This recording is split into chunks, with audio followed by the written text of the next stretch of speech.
ಬಿರುಗಾಳಿ ಬಂದು ಶಿವಮೊಗ್ಗ ಗ್ರಾಮಾಂತರ ಸ್ವರ್ಗದಲ್ಲಿ ಅಡಿಕೆ ಮರಗಳು ಬಿದ್ದೋಗಿದ್ದು ಗೊತ್ತಂತ ವಿಚಾರ. ಸುಮಾರು 10,000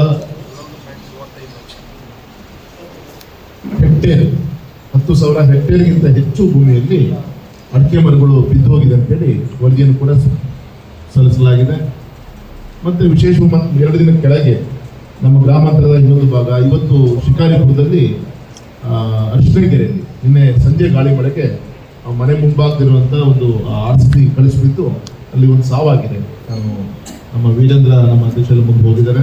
ಅದು ಮಾಜರು ತನಿಖೆದಲ್ಲೂ ಕೂಡ ಪೊಲೀಸ್ ಇಲಾಖೆ ಮಾತಾಡಿದ್ವಿ, ಪರಿಹಾರಕ್ಕೆ ಕೂಡ ತಹಸೀಲ್ದಾರ್ ಮಾತಾಡಿದ್ವಿ. ಹಾಗಾಗಿ ಸರ್ಕಾರಕ್ಕೆ ನಾನು ಮತ್ತೊಮ್ಮೆ ಒತ್ತಾಯ ಮಾಡ್ತೀನಿ, ಯಡಿಯೂರಪ್ಪ ಸಾಹೇಬರು ಹಿಂದಿನ ಒಂದು NDRF ನಾರ್ಮ್ಸ್ ಇತ್ತು. NDRF ನಾರ್ಮ್ಸ್ ಪ್ರಕಾರ ಇವತ್ತು 1 ಹೆಕ್ಟೇರ್ಗೆ 35,000 ಕೊಡಬೇಕು. ಅದರಲ್ಲಿ ರಾಜ್ಯ ಸರ್ಕಾರ 60ರಿಂದ 70%, 30-40% ರಾಜ್ಯ ಸರ್ಕಾರ, 60ರಿಂದ 60% ಕೇಂದ್ರ ಸರ್ಕಾರ ಅಂತ ಇದೆ. ಆದರೆ ಯಡಿಯೂರಪ್ಪ ಸರ್ಕಾರ ನೆನಪಿರ್ಬೋದು, ಹಿಂದೆ NDRF ನಾರ್ಮ್ಸ್ ಅನ್ನ ಏನೇ ಇದ್ರೂ ಕೂಡ ರಾಜ್ಯ ಸರ್ಕಾರನೇ ಉಳಿದಿದ್ದನ್ನ ತುಂಬಿಕೊಟ್ಟು. ಉದಾಹರಣೆಗೆ ಹಿಂದಿನ NDRF ನಾರ್ಮ್ಸ್ ಏನು ಹೇಳುತ್ತೆ, ಒಂದು ಮನೆ ಬಿಟ್ಟು ಹೋದ್ರೆ 1 ಲಕ್ಷ ಚಿಲ್ಲರೆ ಕೊಡಬೇಕು ಅಂತ ಕಾನೂನು ಇತ್ತು. ಅಂದ್ರೆ ಯಡಿಯೂರಪ್ಪ ಸಾಹೇಬರು 5 ಲಕ್ಷ ಕೊಟ್ಟರು. ಕೇಂದ್ರ ಸರ್ಕಾರದಿಂದ ಅವತ್ತು 60-70,000 ಬಂತು. ಉಳಿದ ಪೂರ್ತಿ ರಾಜ್ಯ ಸರ್ಕಾರನೇ ವಹಿಸಿಕೊಡ್ತು. 5 ಲಕ್ಷ ರೂಪಾಯಿ ಒಂದು ಮನೆ ಕೊಡೋಕೆ ಮಾಡಿದ್ರು. ಪಕ್ಕಾ ಮನೆಗಳಿಗೆ, ಕಚ್ಚಾ ಮನೆಗಳಿಗೆ 3 ಲಕ್ಷ ರೂಪಾಯಿ ಮಾಡಿದ್ರು. ಆ ರೀತಿ ಉದಾಹರಣೆಗೆ ಶಿವಮೊಗ್ಗದಲ್ಲಿ ಏರ್ಪೋರ್ಟ್ ಆಯಿತು. ಬಗುರ್ಕುಂಡ್ ಲ್ಯಾಂಡ್ಗೂ ಕೂಡ ಎಕರೆ 2 ಲಕ್ಷ ರೂಪಾಯಿ ಕೊಟ್ಟು ಅದನ್ನ ರೈತರ ನ್ಯಾಯಕ್ಕೆ ಒದಗಿಸುವಂತ ಕೆಲಸವನ್ನು ಮಾಡಿದ್ರು. ನಿಂತ ತೋಟಗಳು ಹಾಳಾಗಿದ ನಂತರ ವಿಶೇಷವಾಗಿ ಒಂದು ಎಕರೆಗೆ 1 ಲಕ್ಷ ರೂಪಾಯಿ ಆದರೂ ಕೂಡ ಹಣವನ್ನ ಇದು ವಿಶೇಷವಾದ ಪ್ಯಾಕೇಜ್ ಅನ್ನ ಮಾಡಿ ಕೊಡಬೇಕು ಅಂತೇಳಿ ನಾನು ಇಂದು ಕೂಡ ಪತ್ರಿಕಾಗೋಷ್ಠಿ ಮಾಡಿ ನಾನು ಒತ್ತಾಯಿಸುತ್ತೆ. ಈಗೂ ಕೂಡ ಇದನ್ನ ಸರ್ಕಾರದ ನಾನು ಒತ್ತಾಯವನ್ನು ವ್ಯಕ್ತಪಡಿಸ್ತೇನೆ.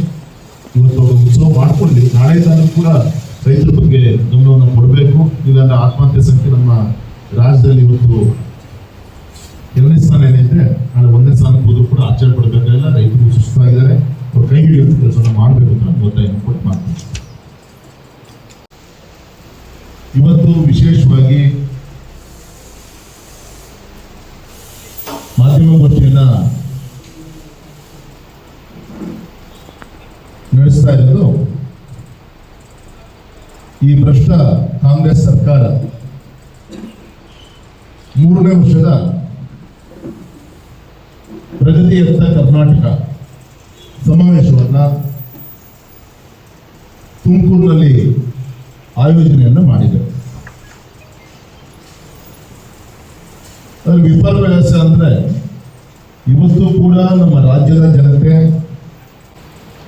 ಪ್ರಗತಿ ಎಲ್ಲಿದೆ, ಪ್ರಗತಿಯತ್ತ ಕರ್ನಾಟಕ ಅಂತೇಳಿ ಯಾವ ದಿಕ್ಕಿನಲ್ಲಿ ಈ ಕರ್ನಾಟಕ ಪ್ರಗತಿ ಎಲ್ಲಿದೆ ಅಂತೇಳಿ ಮರು ಪ್ರಶ್ನೆಯನ್ನ ಆ ಜನರ ಧ್ವನಿಯಾಗಿ ಇವತ್ತು ಪಕ್ಷದ ಕಾರ್ಯಕರ್ತನಾಗಿ, ಲೋಕಸಭಾ ಸದಸ್ಯನಾಗಿ ಸರ್ಕಾರಕ್ಕೆ ಕೇಳಲಿಕ್ಕೆ ನಾನು ಇಚ್ಛೆ ಪಡ್ತಾ ಇದ್ದೀನಿ.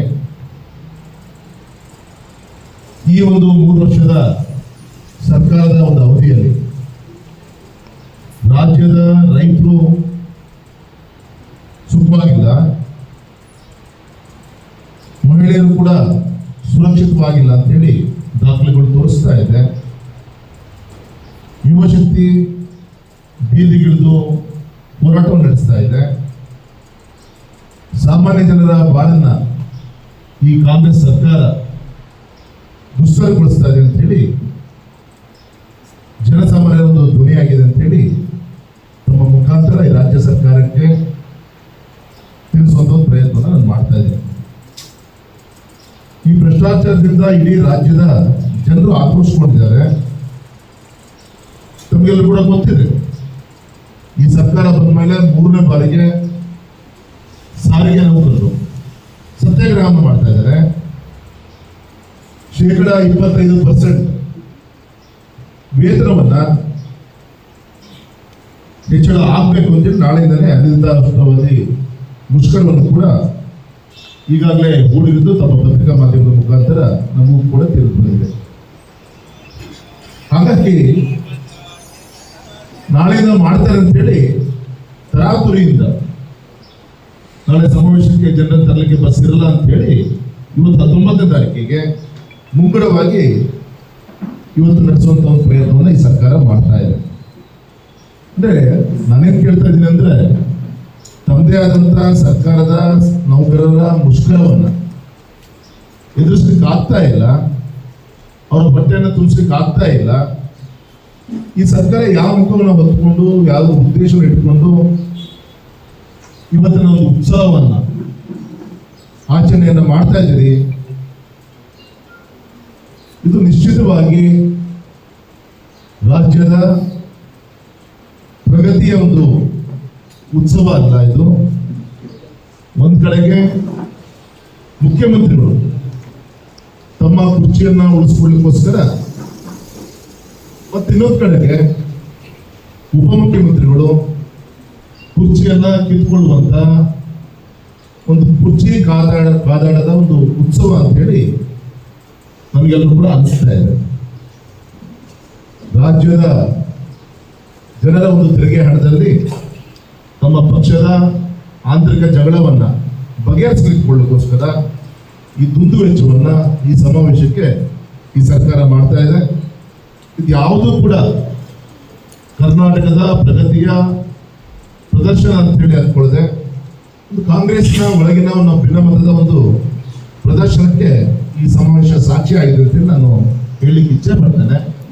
ಅದರಲ್ಲೂ ವಿಶೇಷವಾಗಿ ತುಮಕೂರನ್ನ ಯಾಕೆ ಆಯ್ಕೆ ಮಾಡಿಕೊಂಡ್ರು, ಅಲ್ಲಿಯ ಉಸ್ತುವಾರಿ ಸಚಿವರನ್ನ ಸಮಾಧಾನ ಮಾಡಬೇಕು. ಅವರು ಕೂಡ ಒಂದ್ ಕಡೆಗೆ ಶಾಲನ್ನು ಹಾಕೊಂಡಿದ್ದಾರೆ. ಹಾಗಾಗಿ ತುಮಕೂರಿನಲ್ಲೇ ಈ ಒಂದು ಸಮಾವೇಶನ ಕೂಡ ಮಾಡಬೇಕು ಅಂತ ಹೇಳಿ ಈ ದಿಕ್ಕಲ್ಲಿ ಚಿಂತನೆಯನ್ನ ಮಾಡ್ತಾ ಇದ್ದಾರೆ. ಗ್ಯಾರಂಟಿ ಅಂತ ಹೇಳ್ಕೊತ ಬಂದರು. ಒಂದ್ ಕಡೆಗೆ ಗ್ಯಾರಂಟಿ ಕೊಟ್ಟೆ ಮಾಡಿದ್ದಾರೆ, ಇನ್ನೊಂದು ಕಡೆಗೆ ಸಮರ್ಪಕವಾಗಿ ಎಲ್ಲರೂ ಕೂಡ ಮುಗಿಸುವಂತ ಕೆಲಸ ಈ ಕಾಂಗ್ರೆಸ್ ಸರ್ಕಾರದಿಂದ ಆಗಿಲ್ಲ. ಉದಾಹರಣೆ ಶಕ್ತಿ ಯೋಜನೆ ಅಂತ ಜಾರಿ ತಂದರು. ಮಹಿಳೆಯರಿಗೆ ಬಸ್ ಪ್ರಯಾಣ ಉಚಿತ ಅಂತ ಕೂಡ ಘೋಷಣೆಯನ್ನು ಮಾಡಿದ್ರು. ಹೊಸ ಬಸ್ಸನ್ನ ಖರೀದಿ ಮಾಡುವಂತ ಕೆಲಸ ಆಗ್ಲಿಲ್ಲ. ಇವತ್ತು ಪರಿಸರ ಪೂರಕವಾಗಿ, ಗ್ರೀನ್ ಎನರ್ಜಿಗೆ ಪೂರಕವಾಗಿ ಬ್ಯಾಟರಿ ಚಾಲಿತ ಬಸ್ಗಳನ್ನ, ಸೌರ ಬಸ್ಗಳನ್ನ ಗೌರವ ನರೇಂದ್ರ ಮೋದಿ ಅವರು ಕೊಡ್ತಾ ಇದ್ದಾರೆ. ಇರೋ ಬಸ್ಸನ್ನೇ ಕಡಿತಗೊಳಿಸುವಂತ ಕೆಲಸವನ್ನು ಮಾಡಿದ್ರು. ಸಾರಿಗೆ ಸಂಸ್ಥೆ ವಿಲ ಒದ್ದಾಡ್ತಿದ್ರೆ ಸುಮಾರು 4,000 ಕೋಟಿಗಿಂತ ಹೆಚ್ಚು ಈಗಾಗಲೇ ಸಾರಿಗೆ ಸಂಸ್ಥೆಗೆ ಕೊಡಬೇಕಾದಂತ ಹಣ ಬಾಕಿ ಉಳಿಸಿಕೊಂಡಿದ್ದಾರೆ. ಇದು ಮುಖಾಂತರ ಸ್ಪಷ್ಟವಾಗಿ ಕಾಣ್ತಾ ಇದೆ ಸರ್ಕಾರ ಇವತ್ತು ದಿವಾಳಿತನದಲ್ಲಿದೆ. ಮತ್ತು ವಿಶೇಷವಾಗಿ ಪಾಪ ಬೆಳಿಗ್ಗೆ ಇದ್ರೆ ಶಾಲೆ ಹೋಗ್ಲಿಕ್ಕೆ ಆ ಸಂದರ್ಭದಲ್ಲಿ ಬಸ್ಸನ್ನ ಕೊಡುವಂತ ಕೆಲಸ ಸರ್ಕಾರ ಮಾಡ್ತಾ ಇಲ್ಲ. ಮತ್ತು ಬಸ್ ಓಡಿಸ್ಬೇಕು ಅಂದ್ರೆ ಗ್ರಾಮೀಣ ಪ್ರದೇಶದ ನಮ್ಮ ರಸ್ತೆಗಳು ಗುಂಡಿ ಮುಚ್ಚುವಂತ ಕೆಲಸ ಸರ್ಕಾರ ಮಾಡಿಲ್ಲ. ರಸ್ತೆ ರಿಪೇರಿಗೂ ಕೂಡ ದುಡ್ಡು ಕೊಟ್ಟಿಲ್ಲ, ಗುಂಡಿ ಮುಚ್ಚಕ್ಕೂ ಕೂಡ ಇವರು ಕೈಯಲ್ಲಿ ಹಣ ಇಲ್ಲ. ಇದು ನಮ್ಮ ಶಕ್ತಿ ಯೋಜನೆ ಕತೆ ನಮ್ಮದು. ಇನ್ನು ಗೃಹಲಕ್ಷ್ಮಿ ಯೋಜನೆಗೆ ಏನೋ ತೆಗೆದುಕೊಂಡ್ರೆ ಸುಮಾರು ಒಂದು 5,000 ಕೋಟಿ ಲೂಟಿ ಮಾಡಿ ಹೊರಟಿದ್ರು ಅಂತ ನಮ್ಗೆಲ್ಲರೂ ಕೂಡ ಬಸಣ್ಣ ನಮ್ಗೆ ಅನಿಸ್ತಾ ಇದೆ. ಯಾಕೆಂದ್ರೆ 2024-25ನೇ ಸಾಲಿನಲ್ಲಿ 12 ಕಂತು ಮುಟ್ಬೇಕಿತ್ತು, 10 ಕಂತನ್ನ ಮಾತ್ರ ಮುಗಿಸಿ ಮಹಿಳಾ ಸಬಲೀಕರಣ ಸಚಿವರಾದಂತ ಲಕ್ಷ್ಮೀ ಹೆಬ್ಬಾಳ್ಕರ್ ಅವರು ಸ್ವತಃ ಅಂಬೇಡ್ಕರ್ ಕೊಟ್ಟಂತ ಸಂವಿಧಾನದ ಒಂದು ಪಾರ್ಲಿಮೆಂಟ್ ಬೆಳಗಾಂ ಅಧಿವೇಶನದಲ್ಲಿ 12 ಕಂತು ಕೊಟ್ಬಿಟ್ಟಿದ್ವಿ ಅಂತ ಹೇಳಿದ್ರು. ನಮ್ಮ ಹುಬ್ಬಳ್ಳಿಯ ಒಬ್ಬ ಶಾಸಕರು ಮರುಪ್ರಶ್ನೆಯನ್ನ ಮಾಡಿದಾಗ ಇನ್ನು 2 ಕಂತಿನ ಸುಮಾರು 5,000 ಕೋಟಿ ಹಣ ಎಲ್ಲೋಯ್ತು ಅಂತ ಇವತ್ತು ಕೂಡ ಸ್ಪಷ್ಟನೆಯನ್ನ ಈ ರಾಜ್ಯದ ಜನರಿಗೆ ತಿಳಿಸುವಂತ ಒಂದು ಪ್ರಯತ್ನವನ್ನ ಮಾಡಿಲ್ಲ. ಇದು ಇವ್ರ ಕಥೆ. ಇದು ಇನ್ನು 3ನೇದು ಗೃಹ ಜ್ಯೋತಿ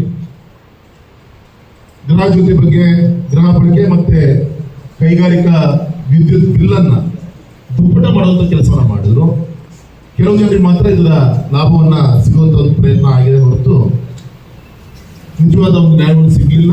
ಮತ್ತು ವಿಶೇಷವಾಗಿ ಗಮನಿಸಬೇಕು, ಈ ದುಪ್ಪಟ ಮಾಡಾದ್ಮೇಲೆ ನಮ್ಮ ರಾಜ್ಯದ ಉದ್ಯಮಗಳು ಬೇರೆ ರಾಜ್ಯಕ್ಕೆ ಪಲಾಯನ ಕೂಡ ಗೊಳಿಸ್ತಾ ಇರೋದು ತಾವು ಸೂಕ್ಷ್ಮವಾಗಿ ಗಮನಿಸ್ತಾ ಇದೆ ಅಂತ ನಾನು ಇದು ಕೂಡ ಸಾಧನೆ. ಇನ್ನು 4ನೇದು ಮಾತುಕತೆ ಅನ್ನಭಾಗ್ಯ, ಪುಕ್ಕಟೆ ಅಕ್ಕಿ ಪುಟ್ಟೆ ಅಂತೇಳಿ ಭಾಷಣ ಮಾಡ್ತಾರೆ ನಮ್ಮ CM ಸಾಹೇಬರು. ಆದರೆ ಇವತ್ತು ಕೂಡ ಕೇಂದ್ರದ ಒಂದು ಅಕ್ಕಿಗೆ ರಾಜ್ಯ ಸರ್ಕಾರದ ಒಂದು ಸ್ಟಿಕ್ಕರ್ ಅನ್ನ ಅಂಟಿಸಿ ಕೇಂದ್ರದ ಮತ್ತು ರಾಜ್ಯ ಸರ್ಕಾರದ 4 ಕೋಟಿಗೂ ಅಧಿಕ ಫಲಾನುಭವಿಗಳಿಗೆ ಸಂಪೂರ್ಣವಾಗಿ ಉಚಿತವಾಗಿ 5 kg ಅಕ್ಕಿಯನ್ನ ನಾವು ಕೊಡ್ತಾ ಇದ್ವಿ. ರಾಜ್ಯ ಸರ್ಕಾರ ನೀಡಬೇಕಾದಂತ ಅಕ್ಕಿಗೆ 170 ರೂಪಾಯಿ ರೊಕ್ಕವನ್ನ ಕೊಡುವಂತದ್ದು ತಾಂತ್ರಿಕ ನೆಪ ಒಡ್ಡಿ ಅದನ್ನು ಕೂಡ ಬಾಕಿ ಉಳಿಸ್ಕೊಳ್ಳುವಂತ ಕೆಲಸವನ್ನೇ ಸರ್ಕಾರ ಮಾಡಿದೆ. ನಾವು ಕೊಡುವಂತ 5 kg ಕೊಡ್ತಾ ಇದೆ. ಅವ್ರು ಕೊಡಬೇಕಾದಂತ ಅಕ್ಕಿ ಕೊಡ್ಲಿಕ್ಕೆ ಆಗದೆ ಅದ್ರ ಬದಲು ಆಲ್ಟರ್ನೇಟಿವ್ 170 ರೂಪಾಯಿ kg ಇಷ್ಟು ಅಂತೇಳಿ ಅದು ಕೂಡ ಸರಿಯಾದ ರೀತಿಯಲ್ಲಿ ಜನರಿಗೆ ತಲುಪ್ತಾ ಇದೆ. ಇನ್ನು 5ನೇ ಗ್ಯಾರಂಟಿ ಇವ್ರದ್ದು ಯುವ ನಿಧಿ ಬಗ್ಗೆ ಕಾಂಗ್ರೆಸ್ ಅವರಿಗೆ ಗೊತ್ತಿದೆಯೋ ಗೊತ್ತಿಲ್ಲ. ಒಂದು ಉದ್ಯೋಗ ವಿನಿಮಯ ಕೇಂದ್ರ ಮತ್ತು ಬಜೆಟ್ ದತ್ತಾಂಶಗಳ ಒಂದು ಪ್ರಕಾರ ರಾಜ್ಯದಲ್ಲಿ ಸುಮಾರು 5 ಲಕ್ಷಕ್ಕಿಂತ ಹೆಚ್ಚು ಪದವೀಧರರನ್ನ ಹೊರ ಬಂದಿದ್ದಾರೆ ಅಂತ ಹೇಳಿ ದಾಖಲೆ ಸ್ಪಷ್ಟವಾಗಿ ಹೇಳ್ತಾ ಇದ್ದಾರೆ. ಚುನಾವಣೆ ಪೂರ್ವದಲ್ಲಿ ಏನ್ ಹೇಳಿದ್ರು, ಎಲ್ಲ ಪದವೀಧರರಿಗೂ ಕೂಡ ನಾವು ಅವರಿಗೆ ತಿಂಗಳು ವೇತನವನ್ನು ಕೊಡ್ತೀವಿ ಅಂತ ಹೇಳಿದ್ರು. ಇದು ಕೇವಲ 20% ಪದವೀಧರರಿಗೆ ಮಾತ್ರ ಈ ಒಂದು ಅನುಕೂಲ ಸಿಗ್ತಾ ಇದೆ. ಇನ್ನು 80% ಅನ್ನ ಕೈ ಬಿಡುವಂತ ಕೆಲಸವನ್ನ ಈ ಸರ್ಕಾರ ಮಾಡಿದೆ ಅಂತ ನಾನು ಈ ಸಂದರ್ಭದಲ್ಲಿ ಹೇಳಿಕ್ಕೆ ಇಚ್ಛೆ ಪಡ್ತೇನೆ. ಬಂದಾದ್ಮೇಲೆ ಹಿಂದೆ ನಾವು ಅಧಿಕಾರವನ್ನ ಸ್ವತಂತ್ರ ಬಂದು ಇವತ್ತಿನವರು ಕೂಡ ನಾವು ಸರ್ಕಾರ ಅಧಿಕಾರ ಬಿಡಬೇಕಾದಾಗ 5 ಲಕ್ಷ ಚಿಲ್ಲರೆ ಕೋಟಿ ಒಟ್ಟು ಈ ಒಂದು ಸಾಲದ ಹೊರೆ ನಮ್ಮ ರಾಜ್ಯ ಸರ್ಕಾರದ ಮೇಲೆ ಇತ್ತು. ಈ ಸರ್ಕಾರ ಬಂದ ಮೇಲೆ ಅದಕ್ಕೆ 2,46,000 ಕೋಟಿ ಈ 3 ವರ್ಷದಲ್ಲಿ ಇವರು ಮಾಡಿದಂತ ಸಾಲ 2023ರಿಂದ 26ರವರೆಗೂ ಕೂಡ ಹೊಸ ಸಾಲ 2,46,000 ಕೋಟಿ. ಈ ರೀತಿ ಗ್ಯಾರಂಟಿ ಹೆಸರಲ್ಲಿ ಖಜಾನೆ ಖಾಲಿ ಮಾಡಿ ಒಂದು ಅಸಮರ್ಪಕ ನಿರ್ವಹಣೆಯಿಂದ ರಾಜ್ಯದ ಇತಿಹಾಸದಲ್ಲಿ ಹಿಂದೆಂದೂ ಕೂಡ ಈ ರೀತಿಯಂತ ಒಂದು ಆರ್ಥಿಕ ತುರ್ತು ಪರಿಸ್ಥಿತಿಯನ್ನ ನಿರ್ಮಾಣ ಮಾಡುವಂತ ಕಾರ್ಯ ಆಗಿದ್ದಿಲ್ಲ ಅಂತ ಹೇಳಿ ಈ ಸಂದರ್ಭದಲ್ಲಿ ತಮ್ಮ ಮುಖಾಂತರ ನಾನು ಹೇಳಿಕೆ ಇಚ್ಛೆ ಪಡ್ತೇನೆ. ಇನ್ನು ವಿಶೇಷವಾಗಿ ನಮ್ಮ ಗ್ರಾಮ ಪಂಚಾಯತ್ ವ್ಯವಸ್ಥೆ ಇತ್ತು. ಬಡ ಮಕ್ಕಳಿಗೆ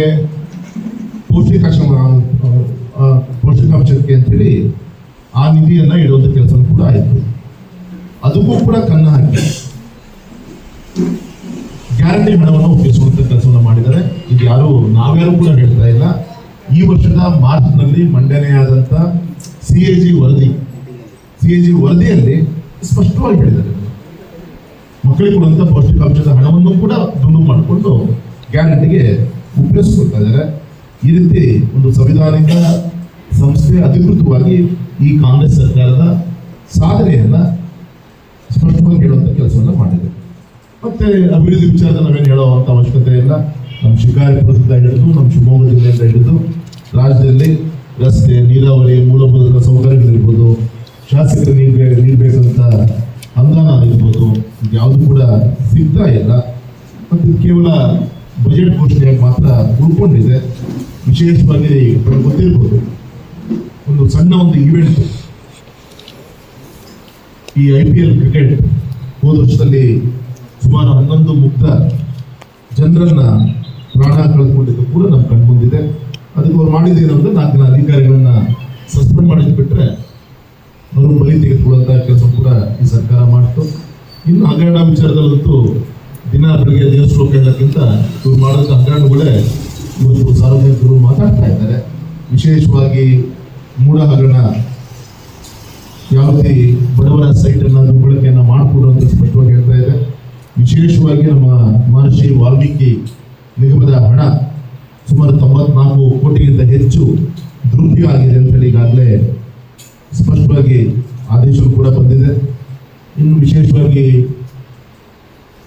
ದಲಿತ ವಿರೋಧಿ ಆಡಳಿತ ಮತ್ತು ಅನುದಾನವನ್ನು ದುರುಪಯೋಗ ಪಡಿಸ್ಕೊಳ್ಳುವಂಥ ಒಂದು ಕೆಲಸನೂ ಕೂಡ ನಮ್ಮ SCPTSPದು ಸುಮಾರು 39,000 ಕೋಟಿ ಹಣವನ್ನು ಗ್ಯಾರಂಟಿ ಯೋಜನೆಗೆ ಡೈವರ್ಟ್ ಮಾಡಿಕೊಂಡಿದ್ದು ಕೂಡ ಎಲ್ಲರೂ ಕೂಡ ಸ್ಪಷ್ಟವಾಗಿ ಗೊತ್ತಿದೆ.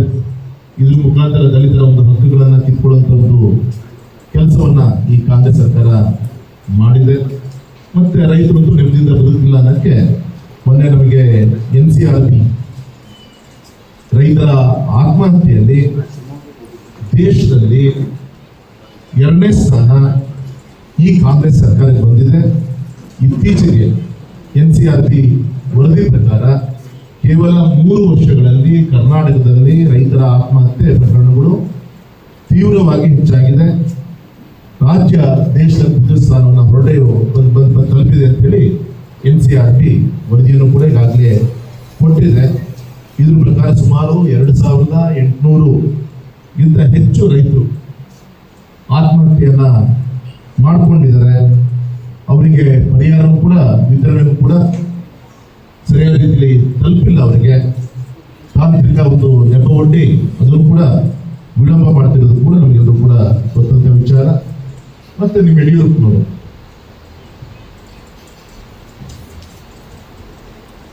ಏನು ಹಾಲಿಗೆ ಪ್ರೋತ್ಸಾಹಧನ ಅಂತ ಹೇಳಿ ಒಂದು ಕಾರ್ಯಕ್ರಮವನ್ನ ಜಾರಿಗೆ ತಂದಿದ್ರು. ಆ ಪ್ರೋತ್ಸಾಹಧನವನ್ನು ಕೂಡ ತಿಂಗಳುಗಟ್ಟಲೆ ಬಾಕಿ ಉಳಿಸ್ಕೊಂಡಿರೋದು ಕೂಡ ನಮಗೆಲ್ಲರೂ ಕೂಡ ಗೊತ್ತಂತ ವಿಚಾರ. ಇನ್ನು ಕಾನೂನು ವ್ಯವಸ್ಥೆ ವಿಚಾರದಲ್ಲಿ ಚರ್ಚೆ ಮಾಡಬೇಕು ಹೊರಟ್ರೆ, ಯಾವ ರೀತಿ ಬಳ್ಳಾರಿಯಲ್ಲಿ ಈ ಕಾಂಗ್ರೆಸ್ ಸರ್ಕಾರದ ಹೊಸ ವರ್ಷ ಸಂದರ್ಭದಲ್ಲಿ ರಕ್ತಪಾತದಿಂದ ಯಾವ ರೀತಿ ಶುರುವಾಯಿತು ಅನ್ನೋದು, ಒಬ್ಬ ಬಿಜೆಪಿ ಶಾಸಕನ ನಿವಾಸದ ಮೇಲೆ ಗುಂಡನ ಹಾರಿಸಿ ಕಾಂಗ್ರೆಸ್ ಗುಂಡಗಳು ತಮ್ಮ ಪಕ್ಷದ ಕಾರ್ಯಕರ್ತನೇ ವಾಲ್ಮೀಕಿ ನಾಯಕರ ಒಂದು ಹಲ್ಲೆ ನಡೆಸಿದ್ದು ಕೂಡ ಈ ಕಾಂಗ್ರೆಸ್ನ ಚೇಲಗಳು ಅಂತೇಳಿ ಸ್ಪಷ್ಟವಾಗಿ ವರದಿಯನ್ನು ಕೂಡ ಈಗಾಗಲೇ ಹೇಳಿದೆ. ಇನ್ನು ಸ್ವತಃ ಒಂದು ಗಲಭೆಯಲ್ಲಿ ಈ ಕಾಂಗ್ರೆಸ್ ಕಾರ್ಯಕರ್ತರ ಒಂದು ಶೂಟೌಟ್ ಇಂದ ಒಬ್ಬ ಕಾಂಗ್ರೆಸ್ ಕಾರ್ಯಕರ್ತನು ಕೂಡ ಅದರಲ್ಲಿ ತೀರ್ಕೊಂಡಿದ್ದು ಕೂಡ ಗೊತ್ತಿದ್ದ ವಿಚಾರ. ಈ ಕೇರಳದಲ್ಲೂ ಸರ್ಕಾರ ಆಡಳಿತಕ್ಕೆ ಬಂದಿದೆ. SIR ಬಗ್ಗೆ ಏನು ಹೇಳ್ತಾರೆ ಅವರು? ಇವತ್ತು ನಮ್ಮ ಕರ್ನಾಟಕದಲ್ಲೂ ಕೂಡ SIR ನ ಪ್ರೋಸೆಸ್ ಅನ್ನ ಈಗ ಆಲ್ರೆಡಿ ಅಧಿಕೃತವಾಗಿ ನಿನ್ನೆ 14 ರಾಜ್ಯ ಸರ್ಕಾರಗಳ ಒಂದು ಸ್ಟ್ರಾಟಜಿಕ್ಸ್ ಅನ್ನ ಪ್ರೋಸೆಸ್ ಅನ್ನ ಈಗಾಗಲೇ ಶುರು ಮಾಡಿದೆ. ಈಗಾಗಲೇ ಸ್ಪಷ್ಟವಾಗಿ ಹೇಳ್ತಾ ಇದೆ, ಲಕ್ಷಾಂತರ ಅಕ್ರಮ ವಲಸಿಗರು ಬೆಂಗಳೂರಿನಲ್ಲಿ ಇದ್ದಾರೆ ಅಂತೇಳಿ ಇಂಟೆಲಿಜೆನ್ಸ್ ಏಜೆನ್ಸಿ ಹೇಳ್ತಾ ಇದೆ. ಅವರಿಗೆ ಉಚಿತವಾಗಿ ಮನೆ ನೀಡಲಿಕ್ಕೆ ಈ ಸರ್ಕಾರ ಮುಂದೆ ಹೋಗ್ತಾ ಇರೋದು ಕೂಡ ನಿಮಗೆಲ್ಲರೂ ಕೂಡ ಗೊತ್ತಂತ ವಿಚಾರ. ಮತ್ತೆ ಇನ್ನೇನು ನಾವೇನು ಹೇಳಬೇಕಾಗಿಲ್ಲ. ಮರಳು ಮಾಫಿಯಾ ನಮ್ಮ ಜಿಲ್ಲೆಯಲ್ಲಿ ಇರ್ಬೋದು, ವಿಶೇಷವಾಗಿ ಮೈಸೂರು ಬಾಗಲಕೋಟೆಯಲ್ಲಿ ಡ್ರಗ್ಸ್ ಮಾಫಿಯಾ ಅದು ಕೂಡ ಪತ್ರಿಕೆಯಲ್ಲಿ ಬಂದಿದೆ. ಅದನ್ನು ಕೂಡ ಕೇಂದ್ರ ಸರ್ಕಾರದ ಅಧಿಕಾರಿಗಳು ಇಲಾಖೆನೇ ಅದನ್ನ ತೋರಿಸ್ಕೊಡಂತ ಕೆಲಸವನ್ನು ಕೂಡ ಮಾಡಿದೆ. ಇನ್ನು ಅಧಿಕಾರಿಗಳ ಮೇಲೆ ದಾಳಿ ಮಾಡ್ತಾ ಇದ್ದಾರೆ. ಶಾಸಕರ ಪುತ್ರರಿರ್ಬೋದು, ಶಾಸಕರಿರ್ಬೋದು, ಅವರ ಬೆಂಬಲಿಗರು ಇರ್ಬೋದು, ಮಹಿಳಾ ಅಧಿಕಾರಿಗಳ ಮೇಲೆ ಬೆದರಿಕೆ ಇರ್ಬೋದು. ಇದು ಇನ್ನೊಂದು ಮುಖ ಈ ಕಾಂಗ್ರೆಸ್ ಸರ್ಕಾರದ್ದು. ಮತ್ತೆ ನಮ್ಮ ಪೊಲೀಸ್ ಸ್ಟೇಷನ್ಗಳನ್ನ ಅವರ ರಾಜಕಾರಣದ ಒಂದು ಕೇಂದ್ರವಾಗಿ ಉಪಯೋಗಿಸುವಂತ ಒಂದು ಪ್ರಯತ್ನ ಅನೇಕ ಕಡೆ ನಡೀತಾ ಇರೋದು ಕೂಡ ನಾವು ಗಮನಿಸ್ತಾ ಇದ್ದೀವಿ. ಇನ್ನು ಹಿಂದೂಗಳಂತೂ ಗೌರವದಿಂದ ಬದುಕಕ್ಕೆ ಅವಕಾಶನೇ ಇಲ್ಲ. ತಾವೆಲ್ಲರೂ ಕೂಡ ನೋಡ್ತಾ ಇದ್ದೀರಿ ಯಾವ ರೀತಿ ದೇವಸ್ಥಾನದ ಭಕ್ತರು ಬಂದು ಕೊಟ್ಟಂತ ಕಾಣಿಕೆ ದುಡ್ಡು, ಅದರ ಆದಾಯದ ಮೇಲೂ ಕೂಡ ಈ ಕಾಂಗ್ರೆಸ್ ಸರ್ಕಾರದ ಕಣ್ಣನ್ನ ಹಾಕಿರೋದು. ಮುಜರಾಯಿ ದೇವಸ್ಥಾನಗಳ ಒಂದು ಆದಾಯಕ್ಕೆ ಕನ್ನ ಹಾಕುವಂತ ಒಂದು ತಿದ್ದುಪಡಿಯನ್ನು ತರಲಿಕ್ಕೆ ಹೊರಟಿರೋದು. ಹಿಂದೂಗಳ ಒಂದು ಶ್ರದ್ಧಾ ಕೇಂದ್ರಗಳ ಹಣವನ್ನು ಕೂಡ ಬೇರೆ ಉದ್ದೇಶಕ್ಕೆ ಉಪಯೋಗಿಸೋಕೆ ಹೊರಟಿರೋದು. ಅವತ್ತು ಹಿಂದೂಗಳ ಸಂಘ ಸಂಸ್ಥೆಗಳು ಪ್ರತಿಭಟಿಸಿದ್ದು ಕೂಡ ನಿಮಗೆಲ್ಲರೂ ಕೂಡ ಗೊತ್ತಂತ ವಿಚಾರ. ವಿಶೇಷವಾಗಿ ಬೆಂಗಳೂರಿನಲ್ಲಿ ನಮ್ಮ ಓಂ ಶಕ್ತಿ ಭಕ್ತರ ಮೇಲೆ ಯಾವ ರೀತಿಯಂತ ಕಲ್ಲು ತೂರಾಟ ನಡೀತು ಅನ್ನೋದು ಕೂಡ ತಮಗೆಲ್ಲರೂ ಕೂಡ ಗೊತ್ತಂತ ವಿಚಾರ. ಈ ರೀತಿ ಮದ್ದೂರಿನಲ್ಲಿ ಗಣೇಶನ ಒಂದು ಮೆರವಣಿಗೆ ಮೇಲೆ ಯಾವ ರೀತಿ ಕಲ್ಲು ತೂರಾಟ ಆಯಿತು, ಹನುಮ ಧ್ವಜ ವಿವಾದ ಕೆರೆಗೋಡಲ್ಲಿ ಯಾವ ರೀತಿ ಅದನ್ನ ನಡೀತು, ಮತ್ತು ವಿಶೇಷವಾಗಿ ನಮ್ಮ ಇತ್ತೀಚೆಗೆ ನಮ್ಮ ಜಿಲ್ಲಾ ಉಸ್ತುವಾರಿ ಸಚಿವರು ಹಿಜಾಬ್ ಬಗ್ಗೆ ಮೊನ್ನೆ ಹೇಳಿದರಲ್ಲಿ ಶಾಲಾ ಆವರಣದಲ್ಲಿ ಒಂದು ಸಮಾನತೆ ಬಿತ್ತುವಂತ ಸಮವಸ್ತ್ರ ನಿಯಮವನ್ನ ಸಡಿಲಗೊಳಿಸಿ ತನ್ನ ವೋಟ್ ಬ್ಯಾಂಕ್ ಓಲೈಕೆಗೋಸ್ಕರ ಹಿಜಾಬ್ ಹಠಾತ್ ಅನುಮತಿಯನ್ನ ನೀಡಿರುವಂತಹ ಕಾಂಗ್ರೆಸ್ ಸರ್ಕಾರದ ಕ್ರಮ ಇಡೀ ರಾಜ್ಯಾದ್ಯಂತ ಅತ್ಯಂತ ಜನ ಖಂಡನೆಯನ್ನ ಮಾಡಿದ್ದಾರೆ. ಮತ್ತೆ ಮಕ್ಕಳ ಮನಸ್ಸಿನಲ್ಲಿ ಒಗ್ಗಟ್ಟಿನ ಒಂದು ಭಾವನೆಯನ್ನು ಮೂಡಿಸುವಂತ ಬದಲು ತನ್ನ ರಾಜಕೀಯ ದೃಷ್ಟೀಕರಣಕ್ಕೋಸ್ಕರ ಇವತ್ತು ಶಾಲಾ ಆವರಣದಲ್ಲೂ ಕೂಡ ಕೋಮು ಧ್ರುವೀಕರಣಕ್ಕೋಸ್ಕರ ಇದನ್ನ ಗಮನಿಸ್ತಾ ಇರೋದು ಸಿದ್ದರಾಮಯ್ಯ ಮಾಡ್ತಾ ಇದ್ದಾರೆ. ಹಾಗಾಗಿ ಈ ಸಂದರ್ಭ ನಾನು ಹೇಳಲಿಕ್ಕೆ ಇಚ್ಛೆ ಪಡೋದು, ಯಾವುದೇ ಅಲ್ಪಸಂಖ್ಯಾತ ಬಂಧುಗಳೇನು ಕೇಳಿಲ್ಲ, ಅಂದ್ರೆ ಇದು ಕೋರ್ಟಲ್ಲಿ ಕೇಸ್ ನಡೀತಾ ಇದೆ. ಹಾಗಾಗಿ ಹಿಜಾಬ್ ಹಾಕಬೇಕಾಗಿರೋದು ನಮ್ಮ ಅಲ್ಪಸಂಖ್ಯಾತ ಬಂಧುಗಳೆಲ್ಲ ಹಿಜಾಬ್ ಹಾಕಬೇಕಾಗಿರೋದು ಈ ಕಾಂಗ್ರೆಸ್ಸಿನ ಮಂತ್ರಿಗಳು, ಕಾಂಗ್ರೆಸ್ಸಿನ ಮುಖ್ಯಮಂತ್ರಿಗಳು, ಉಪಮುಖ್ಯಮಂತ್ರಿಗಳು ಇವರು ಮಾಡಿದಂಥ ಭ್ರಷ್ಟ ವ್ಯವಸ್ಥೆಗಳ 3 ವರ್ಷದಿಂದ ಜನ ಬೀದಿಲಿ ಓಡಾಡಲಿಕ್ಕೆ ಅವರಿಗೆ ಮುಜುಗರ ಆಗ್ತಿದ್ರೆ ಅವ್ರು ಹಾಕೊಬೇಕೇ ಹೊರತು ಈ ಒಂದು ಹಿಜಾಬ್ ರಾಜಕಾರಣ ಮಾಡುವಂಥ ಅವಶ್ಯಕತೆ ಇಲ್ಲ ಅಂತ ಹೇಳಿ ಸಂದರ್ಭದಲ್ಲಿ ಹೇಳ್ತಾ, ಮತ್ತೊಮ್ಮೆ ಈ ಭ್ರಷ್ಟ ಕಾಂಗ್ರೆಸ್ ಸರ್ಕಾರ, ಜನ ವಿರೋಧಿ, ರೈತ ವಿರೋಧಿ, ಪ್ರಗತಿ ವಿರೋಧಿ ಕಾಂಗ್ರೆಸ್ ಸರ್ಕಾರ ರಾಜ್ಯದ ಲೂಟಿ ಮಾಡಿರುವ ಇವರ 3ನೇ ವರ್ಷದ ವಾರ್ಷಿಕೋತ್ಸವದ 3 ವರ್ಷಗಳನ್ನ ಕಳೆದಿದ್ದೇ ಒಂದು ಸಾಧನೆ ಅಂತೇಳಿ ತಮ್ಮ ಮುಖಾಂತರ ಈ ಸಂದರ್ಭ ನಾನು ಹೇಳಲಿಕ್ಕೆ ಇಚ್ಛೆ